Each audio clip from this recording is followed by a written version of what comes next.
பிரியமானவர்களே, இயேசுவின் நாமத்தில் உங்களை வாழ்த்துகிறேன். உங்களுடைய குடும்பத்தில் இருக்கிற எல்லாரையும் பார்ப்பது எனக்கு அதிக சந்தோஷம்.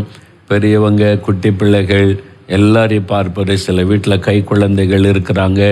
எல்லா குழந்தைகளையும் கர்த்தர் ஆசீர்வதிப்பார். உங்கள் வீட்டில் இருக்கிற எல்லாரும் இயேசுவுக்கு ரொம்ப முக்கியமானவங்க. ஏன்னா நீங்கள் இயேசுவின் குடும்பம். அவர் உங்களை தன்னுடைய இரத்தத்தை சிந்தி உங்களை மீட்டு எடுத்திருக்கிறார். நீங்கள் சந்தோஷமாக இருக்கணும், மகிழ்ச்சியாக இருக்கணும். அதான் ஆண்டவருடைய விருப்பம். அதனால தான் ஆண்டவர் குடும்ப ஜெபம் பண்ணுங்க என்று உங்களை உற்சாகப்படுத்துகிறார். வசனத்தை உங்களுக்கு சொல்லி நான் உங்களோடு கூட பகிர்ந்து கொள்ளவும் தேவன் கிருபை கொடுத்து வருகிறார். இன்றைக்கு உங்களுடைய குடும்பத்துக்குள்ள ஏதோ ஒரு சில காரியத்தில் குழப்பத்தோட தீர்மானம் எடுக்கக்கூட முடியாதபடி தடுமாறி கொண்டிருக்கலாம். ஏன் இப்படி நடக்குதுன்னு கூட நீங்கள் கலங்கி கொண்டிருக்கலாம். எதை குறித்த கலங்காதங்க. நாம் இன்றைக்கி ஜெபிக்க போகிறோம். கர்த்தர் உங்களுக்கான எல்லா காரியத்தை செய்து முடித்து தருவார். சூழ்நிலைகளை கண்டு பயப்படாதங்க. ஆண்டவரை சார்ந்து வாழ பழகி கொள்ளணும். சரியா? ஈசாக்கு என்கிற அந்த தேவ மனிதர், அவருடைய வாழ்க்கை, அவருடைய குடும்பத்தை எல்லாம் தேவன் ஆசீர்வதித்து நடத்தினதை தேவ வசனத்தில் நம்ம வாசிக்கிறோம்.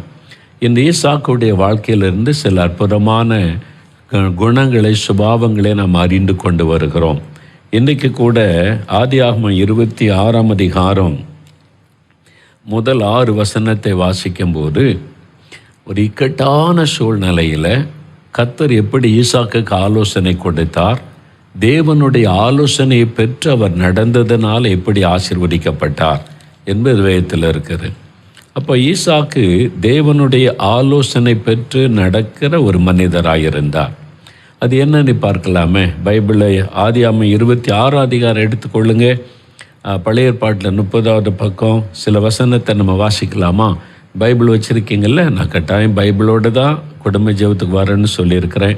குட்டி பிள்ளைகள் கூட பைபிளை திருப்பி கொள்ளுங்க. பாருங்கள். ஆபிரகாமின் நாட்களில் உண்டான பஞ்சத்தை அல்லாமல் பின்னும் ஒரு பஞ்சம் தேசத்தில் உண்டாயிற்று. அப்பொழுது ஈசாக்கு பெலிஸ்தருக்கு ராஜாவாகிய அபிமெலேக்கினிடத்தில் கேராரூருக்கு போனான். கர்த்தர் அவனுக்கு தரிசனமாகி, நீ எகிப்து தேசத்துக்கு போகாமல் நான் உனக்கு சொல்லும் தேசத்திலே குடியிரு, இந்த தேசத்திலே வாசம் பண்ணு, நான் உன்னோட கூட இருந்து உன்னை ஆசீர்வதிப்பேன், நான் உனக்கும் உன் சந்ததிக்கும் இந்த தேசங்கள் யாவையும் தந்து உன் தகப்பனாகிய ஆபிரகாமுக்கு நான் இட்ட ஆணையை நிறைவேற்றுவேன். ஆபிரகாம் என் சொல்லுக்கு கீழ்ப்படிந்து என் விதிகளையும் என் கற்பனைகளையும் என் நியமங்களையும் என் பிரமாணங்களை கை கொண்டபடியால் நான் உன் சந்ததியை வானத்தின் நட்சத்திரங்களைப் போல பெருக பண்ணி உன் சந்ததிக்கு இந்த தேசங்கள் யாவையும் தருவேன், உன் சந்ததிக்குள் பூமியில் உள்ள சகல ஜாதிகளும் ஆசீர்வதிக்கப்படும் என்றார். ஈசாக்கு கேராரிலே குடியிருந்தான். பாருங்க, ஒரு கொடிய பஞ்சம் வருகிறது. ஒரு நெருக்கமான சூழ்நிலை, அந்த தேசத்தில் வாழ முடியாத சூழ்நிலை. அப்போ என்ன செய்கிறதுன்னு கலங்கி பக்கத்து தேசமாகிய பெலிஸ்தருடைய ராஜாவாகிய அபிமெலேக்கு ஆட்சி பண்ணக்கூடிய கேராரூருக்கு அவர் போனார். இப்போ அவருக்குள்ள ஒரு எண்ணம் உண்டாக்கலாம், எகிப்துக்கு போகலாம், எகிப்து செழிப்பான இடம் என்று. அப்போ கர்த்தர் தரிசனமாகி சொல்கிறாரு, நீ எகிப்துக்கு போகாத, நான் உனக்கு சொல்லும் தேசத்தில் குடியிரு, இந்த தேசத்தில் வாசம் பண்ணு, நான் உன் கூட இருப்பேன், உன்னை ஆசீர்வதிப்பேன் அப்படின்னு ஆண்டவர் சொல்கிறார். ஏன்னா இதுக்கு முன்னால் ஒரு கொடிய பஞ்சம் ஆபிரகாம் காலத்தில் வந்தபோது ஆபிரகாம் எகிப்து தேசத்துக்கு போனார். அங்கே நடந்த சம்பவம்லாம் பைபிளில் எழுதப்பட்டிருக்கிறாரு. ஈசாக்குக்குள்ளே இந்த எண்ணம் வந்திருக்கலாம். ஈசா அந்த எகிப்து தேசம் செழிப்பான ஒரு தேசம், ஒருவேளை நம்ம அங்கே போனால் இந்த பஞ்ச காலத்தில் தப்பித்து கொள்ளலாம் என்று நினைத்திருக்கலாம். இப்போ நம்ம ஒரு கொடிதான காலத்திற்குள்ளே கடந்து போகிறோம் இல்லை? COVID-19 என்று சொல்லி கொள்ளை நோய், அதனுடைய பாதிப்புகள், பொருளாதார வீழ்ச்சிகள், வேலை இழப்புகள், பிஸ்னஸ் பாதிப்புகள், பிள்ளைகள் ஸ்கூலுக்கு போக முடியாத நிலைமை, நிறைய பாதிப்புகளை சந்திக்கிறோம். இந்த சூழ்நிலையில் என்ன பண்ணுவார்? நிறைய பேர் வெளிநாட்டில் இருந்தவங்க இந்தியாவுக்கு திரும்பி வந்துட்டாங்க. சென்னையில் இருந்தவங்க அவங்கவுங்க கிராமத்துக்கு திரும்பி போனாங்க. மறுபடியும் சென்னை பட்டணத்துக்கு போனாங்க. ஏன் இங்கே வந்தோம், நம்ம அங்கேயே இருந்திருக்கலாமோ, இப்படி 2 மனதோடு குழம்பின நிலைமை. வெளிநாட்டிலேருந்து வந்த கூட நான் அங்கேயே இருந்திருக்கலாமோ, நான் தவிர்தலாக வந்துட்டேனே. இப்படி பல குழப்பமான சூழ்நிலை. இன்றைக்கு நீங்கள் கூட குழம்பி கொண்டே இருக்கலாம். இந்த வேலைக்கு போகலாமா, இந்த பிஸ்னஸை செய்யலாமா, இந்த காரியத்தை செய்யலாமா, இந்த சூழ்நிலையில் என்ன பண்ணுவது, எங்கே போனால் நம்ம தப்பிக்க முடியும், என்ன செய்தால் இந்த காலத்தை நம்ம கடந்து போக முடியும். ஈசாக்குக்குள்ளே இருந்திருக்கலாம், இந்த பஞ்ச காலத்தை எப்படி தாண்டுவது, தேசத்தில் பஞ்சம் கொடிதாக இருக்கிறது, இந்த காலத்தில் நம்ம கூட இருக்கிறவங்க, நம்முடைய குடும்பம், வேலைக்காரிகள் எல்லாம் போஷிக்கப்பட என்ன பண்ண போகிறோம், பல கேள்விகள் இருந்திருக்கும். இப்போ கர்த்தர் தரிசனமாகி ஒரு ஆலோசனை கொடுக்கிறார். எகிப்துக்கு போகாத, இந்த தேசத்தில் தங்கியிரு, நான் கூட இருந்தவனை ஆசீர்வதிப்பேன் அப்படின்னு. ஈசாக்கு அதற்கு கீழ்ப்படிந்தார். தேவனுடைய ஆலோசனைக்கு கீழ்ப்படுகிற ஒரு மனிதராக ஈசாக்கு இருந்தார். அதனால பாருங்க, குடும்பம் பாதுகாக்கப்பட்டார். பஞ்ச காலத்தில் கூட கர்த்தர் அவரை போஷித்து காப்பாற்றி ஆசீர்வாதமாய் நடத்தினரை தொடர்ந்து வாசிக்கும் போது அறிந்து கொள்ள முடியும். நீங்கள் தேவனுடைய ஆலோசனைக்கு கீழ்ப்படிந்த நடந்தீங்கன்னா, அது கொள்ள நோய் காலமாக இருக்கலாம், பஞ்ச காலமாக இருக்கலாம், வெள்ளக்காரியமாக இருக்கலாம், எந்த சூழ்நிலையிலும் அவர் உங்களை பாதுகாக்க தவற மாட்டார். உங்கள் கூட இருந்து ஆசீர்வதிக்க தவற மாட்டார். இந்த காலத்தில் ஒரு பக்கம் வேலை இழந்த மக்கள், இன்னொரு பக்கத்தில் நிறைய பேர் சொல்கிறாங்க ஆண்டவர் வேலை கிடைக்க பண்ணினார், முன்னால் விட அதிக சம்பளத்தில் வேலை கிடைக்க பண்ணினார். எத்தனை பேர் சாட்சி சொல்கிறாங்க தெரியுமா? அப்போ இந்த சூழ்நிலைகளையும் கடந்து தேவன் ஆசீர்வதிக்க முடியும். அதனால் நீங்கள் பயப்படாதங்க. தேவனுடைய ஆலோசனைக்கு மாத்திரம் செவி கொடுக்க தவறக்கூடாது. அதனால் கவனம். எனக்கு ஒரு பட்டணத்தில் ஒரு சகோதரரை தெரியும். நல்ல ஒரு பிஸ்னஸ் பண்ணார். நல்ல பெரிய ஒரு கடை வைத்து நல்ல வியாபாரம் செழிப்பாய் நடக்கிறது. குடும்ப ஆசீர்வாதமாக இருக்குது. மனைவி பிள்ளைகளோட மகிழ்ச்சியாக இருந்தார். சொந்த வீடு பாருங்கள், கடை வியாபாரம் நல்ல செழிப்பு. இப்போ திடீரென்று அவருக்குள்ள ஒரு ஆசை வந்தது, புதிதாக ஒரு பிஸ்னஸ் ஆரம்பிக்கணும்னு சொல்லி யாரும் சொன்னாங்க. இவருக்கு பழக்கமானது ஒரு பிஸ்னஸ், அவர் வேறு ஒரு பிஸ்னஸை குறித்து ஒரு ஆள் சொன்னாங்க, இதில் நீங்கள் இத்தனை லட்சம் இன்வெஸ்ட் பண்ணால் இவ்வளோ லாபம் வந்துடும், நம்ம சேர்ந்து செய்யலாம், நம்ம பார்ட்னராக வச்சு இந்த பிஸ்னஸை பண்ணலாம் என்பதாய் சொல்லி ஆசையான பல விளக்கங்களை சொன்னவுடனே இவருக்கு ஆசை, சரி அதை நம்ம முயற்சி பண்ணலாமே என்று சொல்லி அப்போ அவர் தீர்மானம் பண்ணி பார்ட்னர்ஷிப் போட்டு இத்தனை லட்சம் கொடுக்க ஒழுங்கு பண்ணி அந்த ஆரம்பத்துக்கு பாருங்கள், நம்முடைய ஊழியத்தில் இந்த உடன் ஊழியராக இருக்கிற அப்பாதுரை பிரதர் சகோதரரை அழைத்திருந்தாங்க. அப்பாதுரை பிரதர் ஜோம் பண்ண போனாங்க.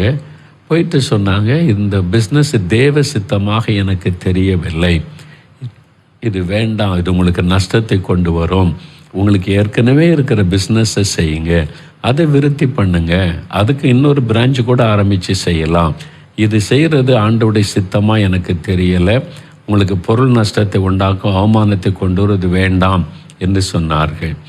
அவங்க ஆலோசனை கொடுத்து ஜெபிச்சாங்க.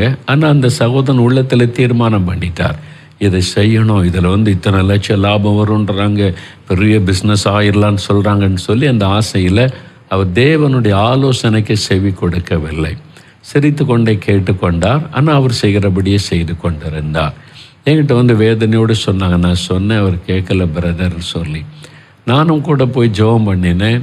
ஆவியானுடைய பிரசன்னம் வழிநடத்துதலை பார்க்க முடியலை. அப்போ கர்த்தர் ஏற்கனவே ஆலோசனை கொடுத்துட்டாரு, இது உனக்கு வேண்டாம் என்பதை போல. நம்முடைய நண்பர்கள், உறவினர்கள், மற்றவங்க ஒரு புதிய காரியம் சொன்னால் ஒரு பகுதியை தான் சொல்லுவாங்க, அடுத்த பகுதியை சொல்ல மாட்டாங்க. தங்களுக்கு சாதமான பகுதியை சொன்னால் உங்களுடைய ஆசையை அவங்க தூண்டி விட்டு செய்ய வச்சுருவாங்க. நீங்கள் தான் கவனமாக இருக்கணும். பாருங்கள், தேவன் என்ன ஆலோசனை கொடுக்குறான்னு கேட்டிருக்கணும். அவங்க அதெல்லாம் கேட்கல. அவங்களுக்கு நண்பர்கள் சொல்கிறாங்க, மற்றவங்க சொல்கிறாங்க, நமக்கு நிறைய லாபம் வரும், செஞ்சிடலான்னு சொல்லி அவங்க அதுக்கு ஜெபம், விசுவாசம் எல்லாமே பயன்படுத்தினாங்க. உண்மைதான். ஆனால் என்ன நடந்தது தெரியுமா? பல லட்சங்கள் நஷ்டமாகி அந்த பிஸ்னஸை இழந்து, ஏற்கனவே அவங்களுக்கு பல வருஷமாக இருந்த பிஸ்னஸையும் அதனால் இழந்து, வீட்டை இழந்து, எல்லாத்தையும் இழந்து, சொந்த ஊரில் இருக்க முடியாமல் வேறு ஊருக்கு போக வேண்டிய ஒரு சூழ்நிலை வந்து விட்டார். எந்த ஊரில் எவ்வளோ பிஸ்னஸில் மகிமையாக ஒரு கர்த்தருக்கு சாட்சி ஆசீர்வாதமாக இருந்தாங்களோ அந்த ஊரில் இருக்க முடியாத சூழ்நிலை வந்து விட்டார். அப்போ அடிக்கடி பிரதர் அப்பாதரை பிரதர்களும் சொல்லி வருத்தப்படுவாங்க. கர்த்தர் எவ்வளவோ சொன்னார், அவங்க கேட்கலையே, அதனால் இந்த ஆசீர்வாதத்தை இழந்து போனாங்களேன்னு சொல்லி. சாதாரண இழப்பல்ல அது. அது இருந்த எல்லாத்தையும் இழந்து போயிட்டாங்க. ஊர்லேயே பட்டணத்தில் இருக்க முடியாமல். எதனால்? தேவனுடைய வார்த்தைக்கு கீழ்ப்படியாத ஒரு காரியத்தினால. ஆண்டவர் சொல்கிறார் ஈசாக்கை பார்த்து, ஈசாக்கு, எகிப்துக்கு போகாத, நீ அதை செய்யாத. ஆபிரகாம் போனார்னு நீ போகாத, நீ இங்கே இரு, நான் சொல்கிற இடத்துல இரு, நான் கூட இருப்பவன் ஆசீர்வதிப்பேன். ஈசாக்கை கீழ்ப்படிந்தார். தேவனுடைய ஆலோசனை. நீங்கள் தேவ ஆலோசனை பெற்றுக்கொண்டீங்களா? உங்கள் பிள்ளைகளை இந்த யூனிவர்சிட்டியில் படிக்க வைக்கணும், இந்த நாட்டில் படிக்க வைக்கணும்னு நீங்களே தீர்மானம் பண்ணுறீங்களே, கர்த்தரிடத்தில் ஆலோசனை பெற்றீங்களா? நான் இங்கே போய் வேலை பார்க்கணும், இங்கே போய் பிஸ்னஸ் பண்ண நீங்களே முடிவு செய்கிறீங்களே, கர்த்தருடைய ஆலோசனை கேட்டீங்களா? இவரை பார்ட்னராக சேர்த்து இந்த பிஸ்னஸ் பண்ணிடலாம், இவர் ரொம்ப திறமைசாலி, அவர் கூட சேர்ந்தால் நம்மளும் பெரிய கோடீஸ்வரன் ஆயிடலான்னு நீங்களே தீர்மானம் பண்ணுறீங்களா? கர்த்தரிடத்தில் ஆலோசனை கேட்டிங்களா? யோசித்து பாருங்கள். ஈசாக்கு தேவனுடைய ஆலோசனைக்கு கீழ்ப்படுகிறவராயிருந்தார். அதனால் எப்பொழுதும் உடைய மனதில் எந்த காரியத்திற்கு நான் கர்த்தரிடத்தில் கேட்டு தான் தீர்மானிக்க முடியும் என்று ஒரு தீர்மானம் வைத்து கொள்ளுங்க. ஒரே நாளில் போய் நீங்கள் கர்த்தரிடத்தின் ஆலோசனை சில சமயம் பெற முடியாது. சில நாட்கள் ஆகும், சில வாரங்கள் ஆகும். வெயிட் பண்ணுங்க, காத்துருங்க, ஜெபம் பண்ணுங்க, அவசரப்படாதங்க. நீங்கள் அவசரப்பட்டு ஒன்று செய்தால் மாபெரும் இழப்பை சந்தித்து அவமானப்பட்டு எல்லாவற்றையும் இழந்துவிட நேரிடும். அதனால தான் தேவனுடைய ஆலோசனைக்கு செவி கொடுப்பது அவ்வளோ முக்கியம் என்பதை உணர்ந்து கொள்ளுங்க. ஈசாக்கு நல்ல தேவனுடைய ஆலோசனைக்கு கீழ்ப்படுகிற ஒரு மனிதராக இருந்தார். அதனால தேவன் இந்த பஞ்ச காலத்தில் கூட பாதுகாத்து ஆசீர்வதித்து நடத்தினார்.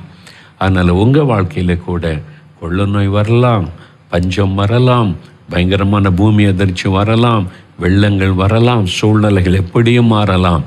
உங்கள் கூட இருந்து உங்களை பாதுகாத்து உங்களை ஆசீர்வதித்து நடத்துகிற ஒரு கர்த்தர் இருக்கிறார். அவரை சார்ந்து கொள்ளுங்க, அவர் மேலே விசுவாசம் வைங்க, அவருடைய ஆலோசனையின்படி நடக்க அர்ப்பணித்து கொள்ளுங்க. சரியா? அவருக்கு ஒரு பெயர் உண்டு, ஆலோசனை கர்த்தா. அவர் அழகாய் உங்களுக்கு ஆலோசனை கொடுத்து உங்களை வழி நடத்துவதை நீங்கள் காண முடியும். எனக்கு அன்பானவர்களே, நீங்கள் இந்த ஊழியத்தை பார்க்குறீங்க, வியாழக்கிழமை தோறும் ஜெபம், ஆயிரக்கணக்கான மக்கள் வருவாங்க. திறப்பின் வாசல் ஜெபம், 40,000 மக்கள் வருவாங்க. நற்செய்தி கூட்டம் நடத்தினால் 50,000 மக்கள், 60,000 மக்கள் கூடுவாங்க. இப்படி எல்லா ஊழியம் செய்கிறோம். இப்போ இந்த கொள்ள நோய் காலத்தில் எல்லாம் முடக்கப்பட்டு விட்டது. இனிமேல் ஒன்றுமே இல்லை. ஆண்டவரே, நாங்கள் என்ன செய்யட்டும், இனிமேல் என்ன செய்யணும்னு காத்திருந்து ஜெபித்த போது தேவன் ஆலோசனை கொடுத்தார். ஜெபிக்கலாம் வாங்க, நிகழ்ச்சி ஆரம்பித்து ஜனங்களை ஜெபிக்க வை, ஜனங்களோட ஜெபம் பண்ணு, அவங்களுக்கு வேத வசனத்தை நீங்கள் சொல்லுன்னு சொல்லி அற்பமாய் ஆரம்பிக்கப்பட்டார். இன்றைக்கி சனி ஞாயிற்றுக்கிழமையில் பல லட்சங்கள் அமர்ந்து ஜெபிக்கிறாங்க, வசனத்தை கேட்குறாங்க. நாங்கள் இங்கே திறப்பின் வாசல் ஜெபம் நடத்தி மாதம் நடத்தினா கூட இவ்வளோ பேரை சந்தித்திருக்க முடியாது. ஊராக போய் பெரிய பெரிய லட்சக்கணக்கான பணம் செலவு பண்ணி கூட்டம் நடத்தினா கூட இவ்வளோ பேரை சந்தித்திருக்க முடியாது. தேவனுடைய ஆலோசனைக்கு செவி கொடுத்த போது ஆண்டவர் எவ்வளவு அழகாய் நடத்துகிறார் பார்த்தீங்களா? மூளை அறியல நான் யோசனை பண்ணி அப்படி செஞ்சலாம் இப்படி செஞ்சலான்னு பிளான் பண்ணியிருந்தா அந்த ஆசீர்வாதம் வந்திருக்காரு. ஆகவே தேவனுடைய ஆலோசனைக்கு இடம் கொடுத்து அந்த ஆலோசனையின்படி நடக்க அர்ப்பணித்து கொள்ளுங்க. யாரோட ஆண்டவர் பேசுவார் தெரியுமா? யார் கீழ்ப்படுகிறாங்களோ அவங்களோட தான் பேசுவார். நீங்கள் கீழ்ப்படியாத பட்சத்தில் ஆண்டவரை ஒதுங்கி நின்று கொள்ளுவார். அதனால் ஒப்பு கொடுங்க, ஆண்டவரே நீங்கள் என்ன ஆலோசனை கொடுத்தாலும் கீழ்ப்படுகிற நான் செய்கிறேன்னு சொல்லுங்கள். சரியா? இப்போ ஜெபிக்கலாமா? முழங்கால் படியிடுங்க. உங்களுடைய ஃபேமிலியில் ஏதோ ஒரு காரியத்தில் குழப்பத்தோடு இருக்கீங்களா? ஆண்டவரை ஆலோசனை கொடுங்க. நீங்கள் சொல்கிறபடி நாங்கள் செய்கிறோம், நாங்கள் நடக்கிறோம். நீ உங்கள் விருப்பம்தான் எங்களுக்கு தெரியணும். ஆண்டவரே நீ ஜெபிக்க ஆரம்பிங்க. ஆண்டவர் அழகாய் நடத்துவார். நாம் ஜெபிக்கலாம். தகப்பனே, இந்த சந்தோஷமான வேலைக்காக நன்றி அப்பா. எத்தனையோ குடும்பங்கள் குழப்பத்தில், நெருக்கத்தில், பயத்தில், கலக்கத்தில், அடுத்து என்ன செய்கிறது, இதுக்கு என்ன பண்ண, அதுக்கு என்ன பண்ண, எப்படி செய்ய போகிறோம், அப்படி செய்திடலாமா இப்படி செய்திடலாமான்னு கலங்கி நிற்கிறாங்கப்பா. ஆண்டவரே, ஈசாக்குக்கு தெளிவான ஆலோசனை கொடுத்தீங்களே, உங்கள் பிள்ளைகளுக்கு ஆலோசனை கொடுங்க. அவங்க என்ன செய்யணும், இந்த இக்கட்டான காலத்தில் என்ன செய்யணும், எப்படி செய்யணும், அவங்களுக்கு ஆலோசனை கொடுங்க. நீங்கள் சொல்கிறபடி செய்ய அவங்க ஆயத்தமாக இருக்கிறாங்க. ஈசாக்கை போல நம்முடைய ஆலோசனைக்கு கீழ்ப்படுகிற இருதயத்தை எங்களுக்கு தாரும் ஆண்டவரே. அதற்கு எங்களை ஒப்பு கொடுக்கிறோம். இப்பொழுதும் தகப்பனை, எங்களுடைய குடும்பத்தை நாங்கள் உமக்கு அர்ப்பணித்திருக்கிறோம். இது உங்கள் குடும்பம், நாங்கள் உமக்கு சொந்தம். நீங்கள் எங்களை வேலையடைத்து பாதுகாத்து நடத்துறீங்க. தீங்கு அணுகாதபடி அதற்காய் ஸ்தோத்திரம். நீர் எங்களை ஆசீர்வதிக்கிற தேவன். ஆசீர்வதியும் தேவைகளை சந்தியும் வழிகளை திறந்து தாரும். உம்முடைய கரத்தில் அர்ப்பணிக்கிறோம். ஆவிக்குரிய ஆசீர்வாதங்களை தாரும். இன்னும் ஜெப ஆவியை தாரும். இன்னும் அன்றாட ஜெபிக்க கிருபை தாரும். இப்பொழுதும் தகப்பனை, எங்களை ஆசீர்வதித்ததைப் போல எங்கள் தெருவில் இருக்கிற, கிராமத்தில் இருக்கிற, ஊரில் இருக்கிற எல்லா மக்களையும் சந்தியும்.